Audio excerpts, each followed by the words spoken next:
Fala galera, tudo bom com vocês? Sejam muito bem-vindos à nossa primeira videoaula de Biologia destinada aos alunos da primeira série.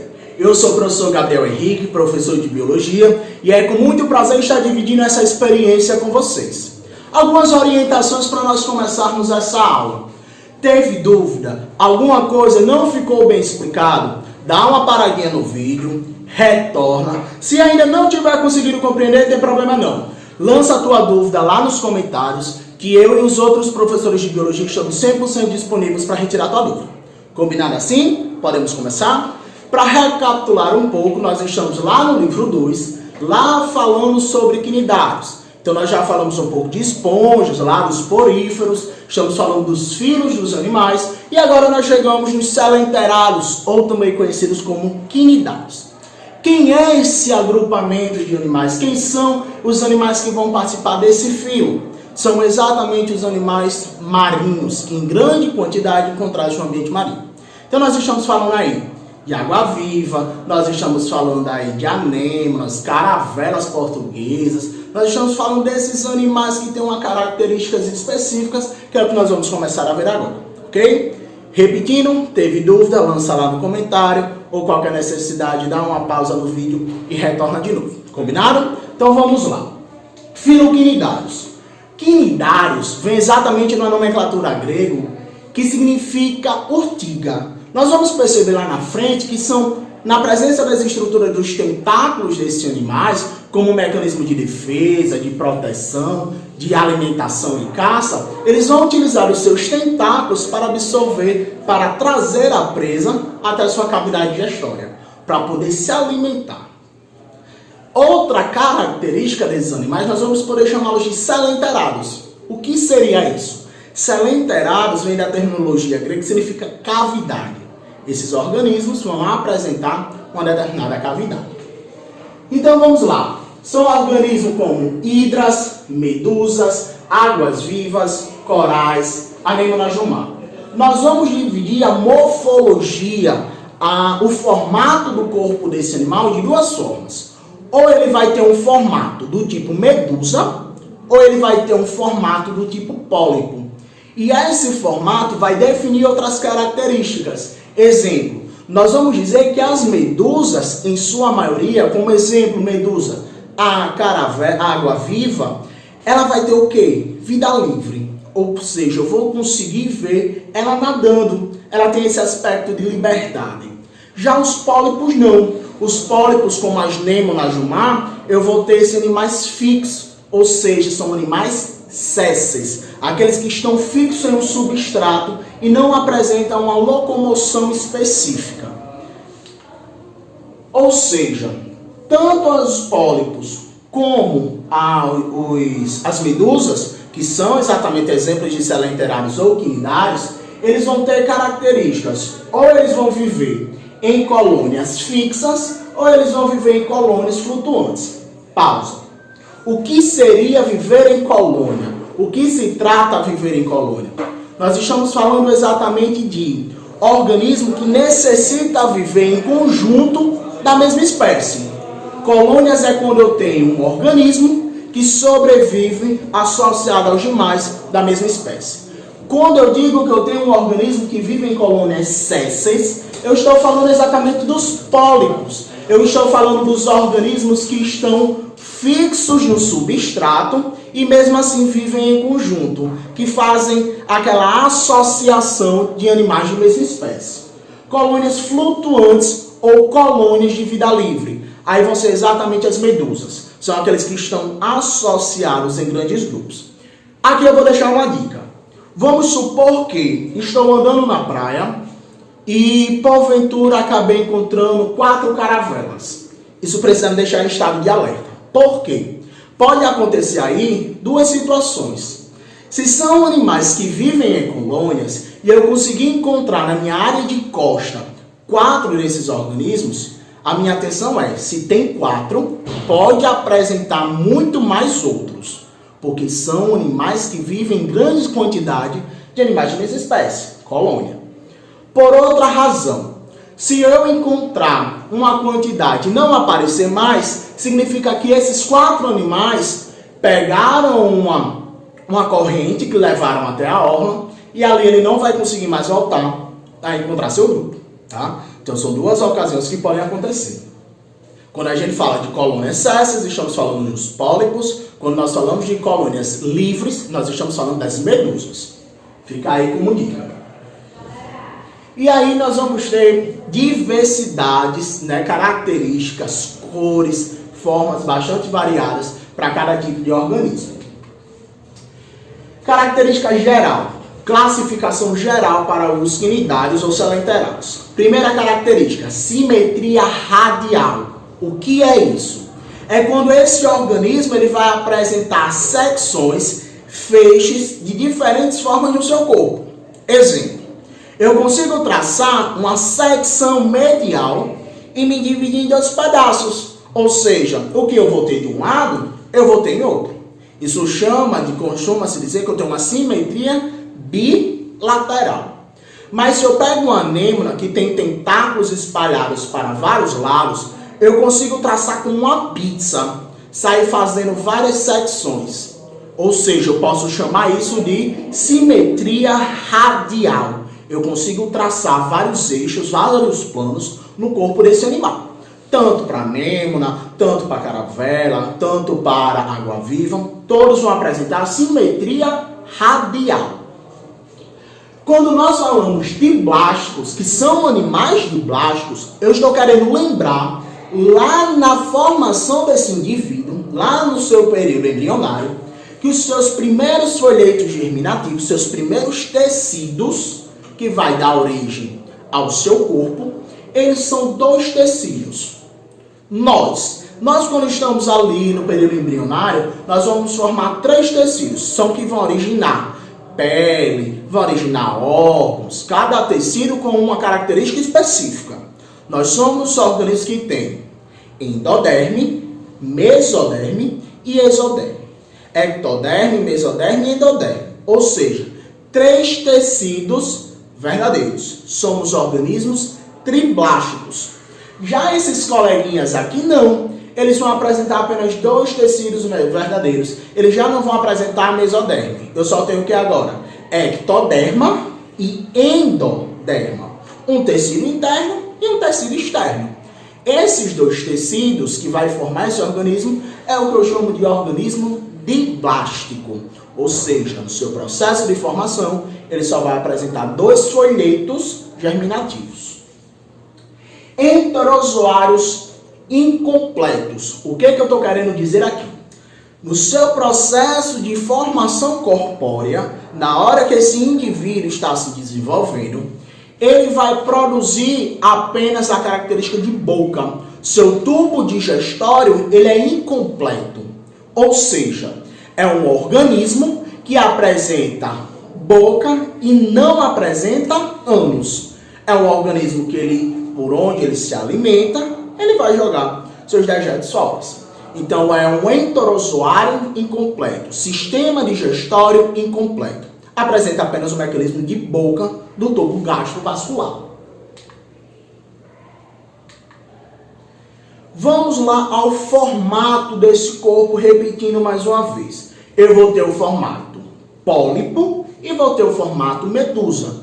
Porém, as suas características corpóreas vão ser bem peculiares, vão ser bem próximas. Exemplo, os tecidos que vai revestir esse corpo são exatamente três tecidos que se completam. Exemplo, eu tenho a região de epiderme, que é o tecido que reveste a superfície, aquele que contorna o corpo do organismo. Na região medial, na região associada ao meio, tem uma mesogleia, que funciona ali como uma espécie de uma musculatura. Vamos lembrar aí que a água-viva tem 95% do seu corpo formado de água, né? Então é aquilo que vai dar o complemento, que vai exatamente estruturar o corpo do animal. E a região interna chamada de gastroderme. E entra aqui uma segunda observação. Lá no início do vídeo, eu falei que nós poderíamos chamar esse filo de selenterários. Por quê? Porque eles apresentam uma cavidade interna. Essa cavidade nós vamos chamar de região de cavidade digestiva ou cavidade gastrovascular. É por onde esse animal ele vai se alimentar, vai trazer sua presa para dentro, e ali enzimas digestivas vão ser liberadas exatamente para a digestão desse animal e ele ter uma absorção extracelular. Então o que é que está acontecendo aqui? Essa região de gastroderme é exatamente onde eu vou apresentar células que vão liberar enzimas, células glandulares. Região mesogleia, eu vou ter aí mais ou menos as células nervosas, onde elas vão se espalhar no corpo do animal e ter ali seu primeiro sistema nervoso bem rudimentar, bem simples. E aí nós vamos ter toda a cobertura desse animal, epiderme. Sobre as posições, para ficar bem claro, quando eu disse que a medusa ela tem essa estrutura de vida livre, a boca desse animal vai estar voltada para baixo. Consequentemente, os tentáculos também vão estar voltados para baixo. Quando eu digo que ele está na posição de pólipo, essa boca vai estar na região superior, vai estar em cima. Então, os tentáculos também vão estar voltados para cima, ele vai conseguir absorver seu alimento. Medusa, vida livre. Pólipo, na região inferior, na região exatamente embaixo, ele vai estar o quê? Fixo no substrato. São animais sésseis. Uma característica bem peculiar. Esses animais, na ponta dos seus tentáculos, vão apresentar uma estrutura urticante, ou seja, apresentam células com presença de urtiga. 3 mecanismos nós temos: defesa e proteção e captar o alimento, trazer a presa para a boca. Essa estrutura nós vamos chamar ela exatamente de quinidócito. O quinidócito, uma região celular que apresenta uma estrutura interna chamada de nematocisto. Quinidócito, a célula. Nematocisto, uma estrutura interna da célula, onde vai apresentar alguns filamentos de toxinas que vai ter o efeito urticante. Ok? Lembrando os nomes técnicos. O nome da célula eu vou chamar de quinidócito. A estrutura interna do meu quinidócito eu vou chamar de nematocisto. Como vai acontecer? Na hora que ocorre um contato, na hora que uma presa, na hora que algum organismo vem tocar, atacar uma água viva, na hora que ela toca, ela tem aí a liberação do nematocisto. Ocorre por contato. Na hora que o opérculo, uma estrutura, como se fosse um espinho, uma estrutura projetada para fora, ela entra em contato com a presa, com o organismo, vai liberar um filamento urticante, o nematócito, o nematocisto. É nesse momento que aí provoca queimaduras. Normalmente banhistas, quando estão na praia, que entram em contato com esses organismos, tem lá no seu corpo uma queimadura, fica lá uma marcazinha do contato desse animal. Então sempre o cuidado. Encontrou água viva, encontrou caravela, a melhor indicação é manter-se distância e sai da praia, que pode apresentar uma maior quantidade ainda desses organismos. Sistema nervoso. O sistema nervoso desses animais são bem rudimentares, são simples. Lembrar que lá nos poríferos a gente não tinha sistema nervoso. Agora, aqui nos quinidários, nós vamos apresentar uma rede de células e gânglios que vão interagir. Professor, esses organismos vão ter sistema cerebral, vão ter medula espinhal como nós? Não. Não vou conseguir dividir esse sistema nervoso central e esse sistema nervoso periférico. Na verdade, vai ser uma interação de várias células neurológicas que vão estar todas juntas formando uma rede, uma difusão de sistema nervoso. Então, sempre lembrar que esse sistema nervoso ele é simples. E aonde ele vai estar presente? Lá na mesogleia, naquele tecido medial, onde a gente falou alguns momentos atrás. Então, tanto nos pólipos, tanto nas medusas, essa rede nervosa ela vai interagir, ou seja, ela serve de localização, ela serve de atenção para esse organismo. Além dessa rede nervosa, eu vou ter uma região sensorial, estruturas sensoriais que vão auxiliar esse organismo, esse ser vivo. Células sensitivas da epiderme nós vamos encontrar exatamente no pólipos. Os pólipos vão exatamente apresentar os quinidócitos como organismo de defesa, principalmente lá na região de tentáculos. Então, quando eu entro em contato com um organismo desse, para alguns seres vivos pode ser letal, para outros pode causar queimaduras, pode causar irritações, mas é um mecanismo de defesa dos pólipos. Além dos pólipos, nós vamos encontrar também nas medusas. Além de apresentar os quinidócitos, elas vão apresentar duas estruturas bem similares. Uma vai ser o estatócitos. O que são isso? São pequenas estruturas que vão manter o equilíbrio. Na hora que eu tenho uma variação de pressão, na hora que eu tenho um deslocamento da estrutura corpórea. Então essa estrutura ela vai ser responsável por manter o equilíbrio desse animal. Segunda estrutura sensitiva vão ser os ocelos. Os ocelos ele tem a capacidade de fotorrecepção. Nós vamos dizer que ele vai ser uma estrutura ocular muito primitiva. A única coisa que ele tem a capacidade é de absorção de luz. Ele não vai produzir a imagem, ele não vai ter essa capacidade visual tão complexa. Ele vai conseguir observar onde tem intensidade luminosa. Repetindo, então eu tenho primeiro os quinidócitos, mecanismos urticantes, malha defesa, alimentação, pegar a presa. E tenho duas estruturas que vão auxiliar nesse processo sensorial, que podem ser os ocelos, fotorrecepções, ou os estatócitos, que são exatamente mecanismos ali de equilíbrio, estrutura corporal, né, mudança de pressão. Esses são sensoriais. Recapitulando um pouquinho tudo. Certo, são animais que têm cavidade, são animais que têm sistema nervoso ali bem rudimentar, mas e os outros sistemas? Como vamos observar esses outros sistemas? Sistema digestório. Se eu tenho uma região de gastroderme, se essa gastroderme tem células que apresentam glândulas, células glandulares que liberam enzimas, eu vou ter aí dois processos digestivos.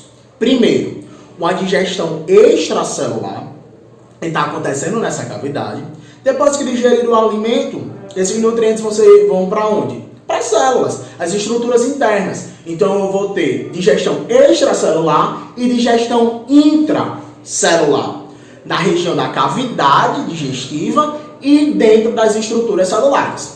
Então o sistema digestório é incompleto, apresenta só boca, e também eu vou apresentar uma digestão intracelular.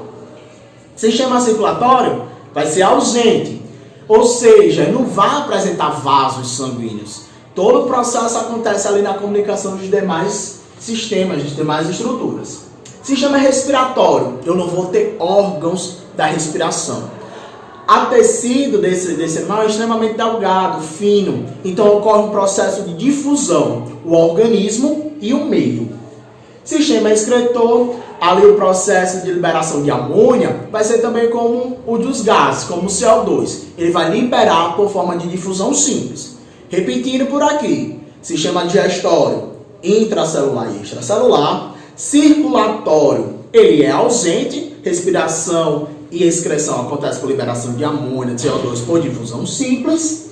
E circulatório ausente, só recapitulando, digestório, intra e extra, circulatório é ausente, ocorre todo por difusão, respiratório e excreção também por difusão simples, ocorre a troca com o meio.